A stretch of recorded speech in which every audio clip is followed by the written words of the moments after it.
Good morning, class. In this video, we will discuss our second chapter of economics, people as resource. इससे पहले वाली video में हमने क्या पढ़ा था?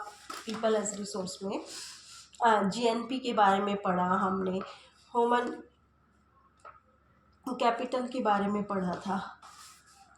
इस वीडियो के अंदर हम पढ़ेंगे अगर ह्यूमन कैपिटल है तो वो हमारे लिए कैसे इम्पोर्टेंट है।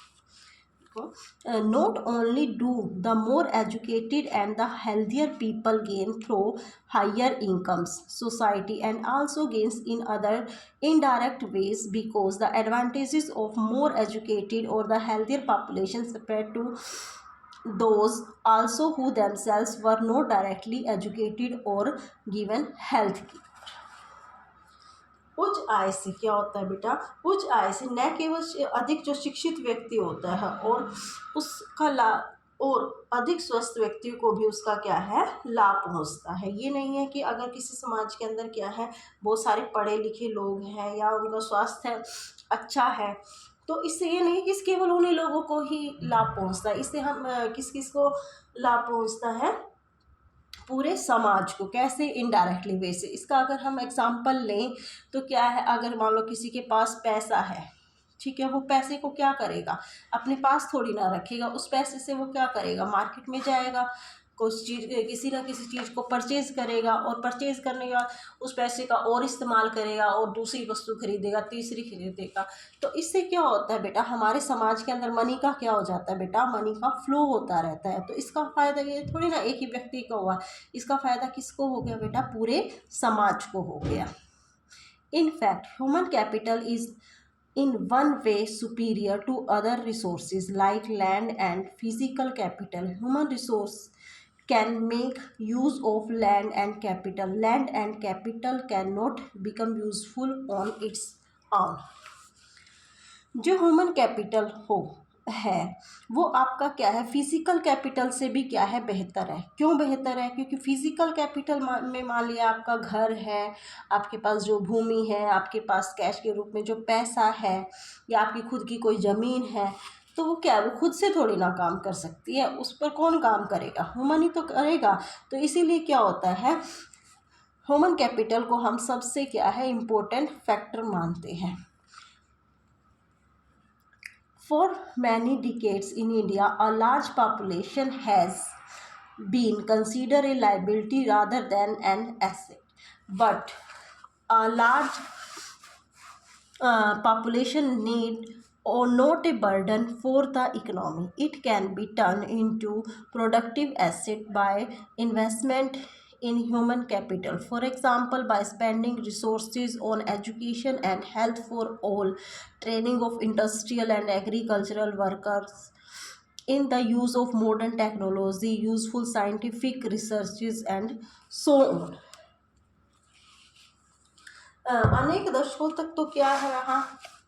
अनेक दशकों तक तो भारत में विशाल जनसंख्या को एक परिसंपत्ति की अपेक्षा एक दायित्व के रूप में माना जाता था। मतलब उसको हम संपत्ति कंसीडर नहीं करते थे, उसको सिर्फ हम क्या मानते थे? अपनी एक लाइबिलिटी मानते थे। एसेट और लाइबिलिटी के बारे में इससे पहले वाली वीडियो में मैं आपको बता चुकी हूँ।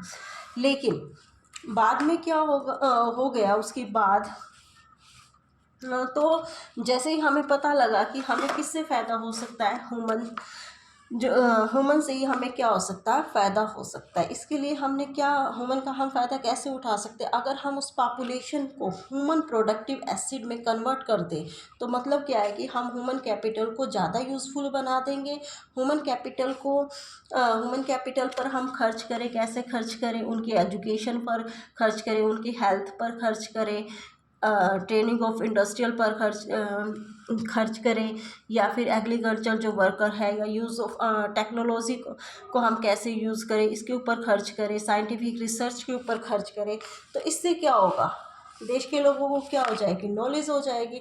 पूरे समाज को इससे क्या होगा? एक व्यक्ति को थोड़ी ना फ़ायदा हो रहा है, इसका फ़ायदा किसको हो रहा है? फिर पूरे देश को होगा। और बड़ी बड़ी इंडस्ट्रियाँ हर जगह स्थापित होंगी। एग्रीकल्चर में क्या हो जाएगा? एग्रीकल्चर में भी ग्रोथ होगा और हर जगह पर मॉडर्न टेक्नोलॉजी आएगी। तो कंट्री भी क्या करेगी? हमारी ग्रोथ करेगी। इसके लिए हमारी बुक के अंदर 2 स्टोरी दी गई है। किस किस की स्टोरी दी गई है? एक तो शकल की स्टोरी दी गई है, दो दोस्त हैं, और दूसरा है विलास की स्टोरी दी गई है। पहले हम शकल की स्टोरी को पढ़ते हैं।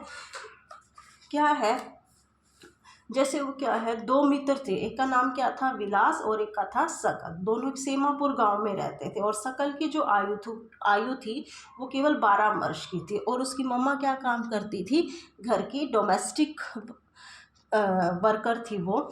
उसके अलावा जो उनके पिता थे, बूटा चौधरी, वो क्या करते थे, एग्रीकल्चर करते थे अपने खेतों के अंदर। और शकल घर के कामकाज में अपनी मम्मा की मदद करता था। उसके अलावा जो उसके छोटे भाई बहन थे, जिसका नाम क्या था, जीतू, और उसकी सिस्टर थी सीतू, वह उनकी भी देखभाल करता था। एक दिन उसके चाचा ने शाम से मैट्रिक की परीक्षा पास की थी, लेकिन वह घर में क्या था, यानी उसके जो चाचा थे वो भी पढ़े लिखे थे, लेकिन वो घर पर बैठे हुए थे। क्यों? क्योंकि उनको कोई नौकरी नहीं मिली। लेकिन बूटा और शीला चाहते थे कि जो उसका जो बेटा है वो क्या करे, पढ़े लिखे, और वे उस पर, अब वो क्या करते हैं, गांव के एक स्कूल में जाते हैं, और वहाँ पर क्या है, उसका नाम लिखवा देते हैं। वो क्या करता है, पढ़ना शुरू कर देता है। पढ़ने के बाद क्या करता है वो, अपनी वहाँ से स्टडी कंप्लीट करने के बाद वो हायर सेकेंडरी एग्जामिनेशन की परीक्षा भी पास कर लेता है। उसके बाद उसके पिता क्या कहते हैं, उसको कह रहे हैं कि आगे भी आप क्या करो, पढ़ाई को जारी रखो। इसके लिए वो क्या करते हैं, अब उनको एक कंप्यूटर का कोर्स करवा देते हैं, वोकेशनल कोर्स इन कंप्यूटर्स। तो शकल क्या है, वो क्या था, बहुत प्रतिभाशाली था, उसके अंदर टैलेंट था, और आरंभ से ही क्या थी, उसकी पढ़ाई के अंदर वो इंटरेस्टेड था। लेकिन कुछ समय जैसे ही उसने अपना क्या किया, कोर्स पूरा कर लिया, उसके अंदर लगन थी, तो उसने अपना कोर्स पूरा कर लिया। जब उसने कोर्स पूरा कर लिया तो कुछ समय के पश्चात